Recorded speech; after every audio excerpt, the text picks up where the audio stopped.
is celebrate recovery is a faith-based, and we believe that through Jesus Christ we can be changed, we can be overcome hurts, habits, and hangers in our life.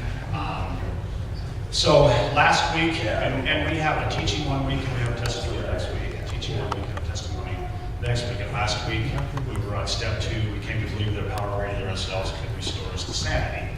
And Yolan taught that, did an awesome job. And the thing that I got out of that teaching was insanity's definition is doing the same thing over and over and over again and expecting a different result. And next week, the teaching is going to be step 3, principle 3. We made a decision to turn our lives and our wills over to the care of God. So you don't want to miss that next week. So I don't believe that anyone that's in this room is here by accident.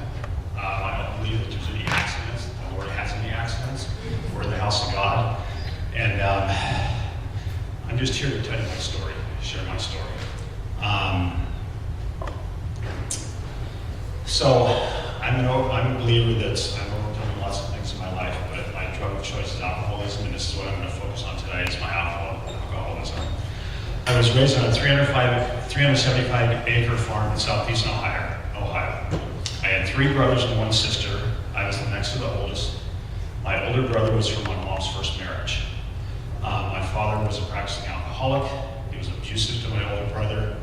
My sister, who was 13 months younger than me, he molested my sister. He was physically and emotionally abusive to my mom. So safe to say, no father figure in my life as I was a child. Didn't have a role model as a child. When I was 11, my mom decided that this was enough, and she filed for divorce. My dad became enraged and cut the brake lines on her car. When she got to the end of the road, going to work in the morning, had no brakes and went off. She was okay. I mean, she wasn't injured, but it was a wake-up call. It was time to get out of Dodge. So we moved about 300 miles away. We moved to Cleveland, Ohio. Then we tried to put the pieces back together. My mom raised 5 children on a librarian salary. I was an ambitious child. I had 2 or 3 paper routes at a time. I did yard work up and down the streets for all the little ladies. When I was 13 years old, I loaned my mom $2,000 to move from Cleveland, Ohio to Spokane, Washington. It wasn't me. Now we have 5 children and a mother, broken and abused in Spokane, feeling safe for the first time in our lives. Myself having to take on so much responsibility at a young age, I was hurt and wounded and tired, not knowing at the time that I was anesthetizing the pain by experimenting with alcohol and drugs.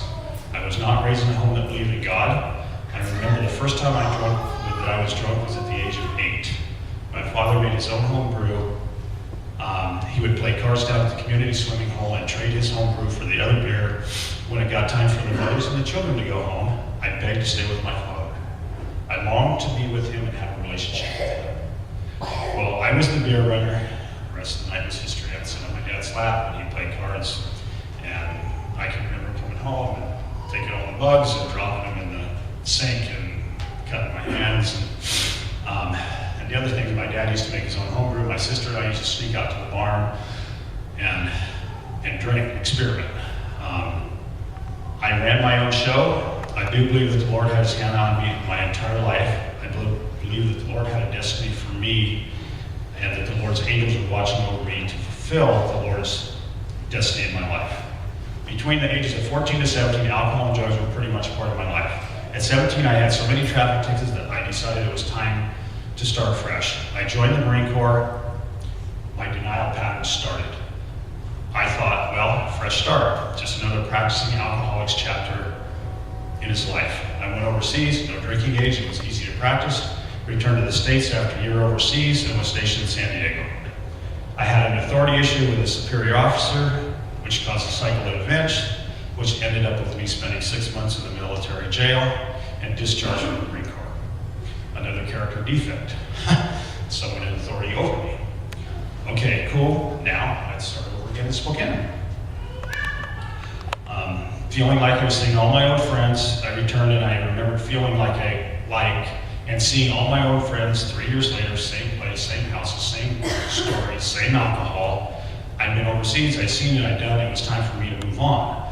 I was not interested in going back to my old friends, my old habits. I started going to school for bookkeeping and accounting. That lasted about 9 or 10 months before a girlfriend needed help, and I sacrificed my dream to go to work and support her. My entire juvenile life, I felt like I was a winner and I could go down in the muck and pull someone else out. Newsflash, character defect, that relationship was short-lived. I married my first wife in 1979. After 13 years of marriage, 2 boys, happy memories and not so happy memories, I came home one day early from work and my wife looked at me and said, "I don't desire you anymore. I think we should live in separate houses." I thought it was just a bump in the road. I said, "Let's go to counseling. Let's figure this out." She said, "Let's go separately before we go together." I went for about a year to fix myself. She never went. We never went together. I went to admit my faults in the marriage. My wife was, in her mind, it was past the point of no return. We never went to counseling together. It was over, and I cannot start to convey the empty feelings I had inside my heart and my soul. Mind you, I accepted the Lord in my life when I was 20 years old, but never had a personal relationship with Him. There is a difference between walking with Him and walking without Him. 3 months later, I married Trina. 13 years later, and a lot of destruction along the way, I was in the same place with my present marriage that I was in my first marriage. Both marriages had 13 years. This time was different though. My wife had an intervention with me. She tricked me. "Honey, would you go to counseling with me so our marriage could get stronger?" "Sure, babe." Bam, I was given the option. I had to choose the alcohol or my family. I was hard of hearing, so she wrote a 7-page letter about my behaviors in the last 13 years. She found that when we would get into an issue where I just wouldn't listen, if she wrote me a letter, that would sink somehow. My wife loved God and loved me enough to challenge me to make a choice. One of the most important choices of my life. I made the correct choice. Yes, I chose the relationship with my wife and my family. The decision for me was an easy one and a hard one at the same time. I analyzed my situation like this. I felt like I was trapped in a box and wanted to get out but didn't know how. Many times during my life of alcohol abuse, I was close to getting out of the box. A couple of times I had near-death experiences. This time was different because I had a choice. I knew my wife was serious. The counselor asked me, "You just want to walk away, don't you?" And I said, yes.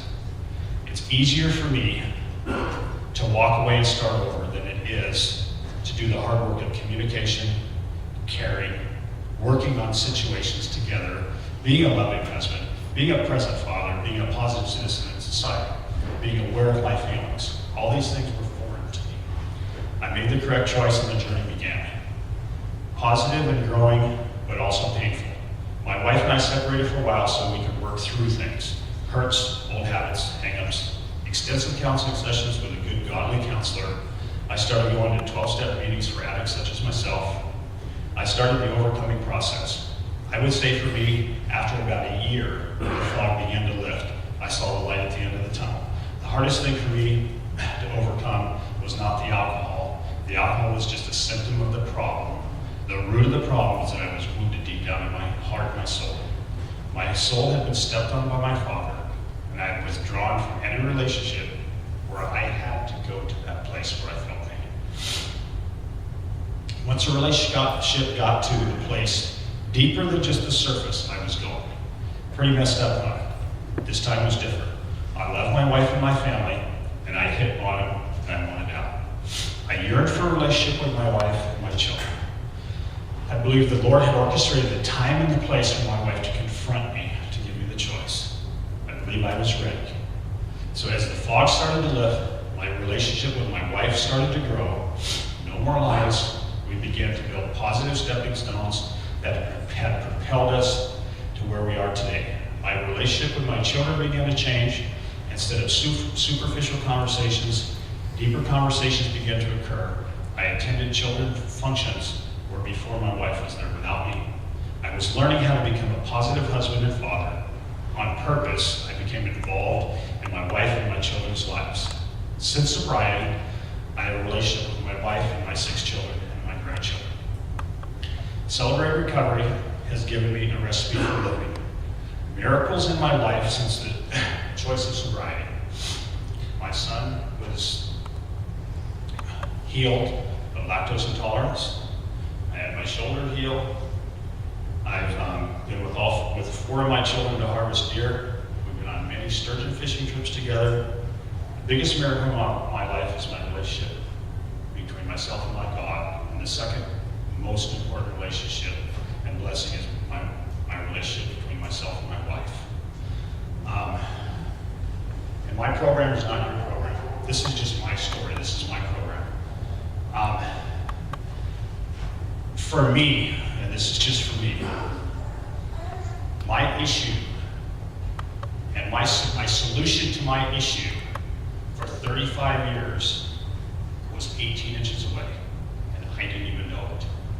I had a relationship with God up here, but until I moved that relationship in my head and what I thought He was down to my heart and allowed Him into my heart so that He could hug me, so that He could hold me, so that He could go to those places with me that I couldn't go alone. And He could fill those places with His love and His joy and His peace. That's what got me through. And it's like, obviously, like I shared, the time and the place was set by the Lord for Trina to confront me, and I was ready, and my heart was ready. And we went from here to here. That's when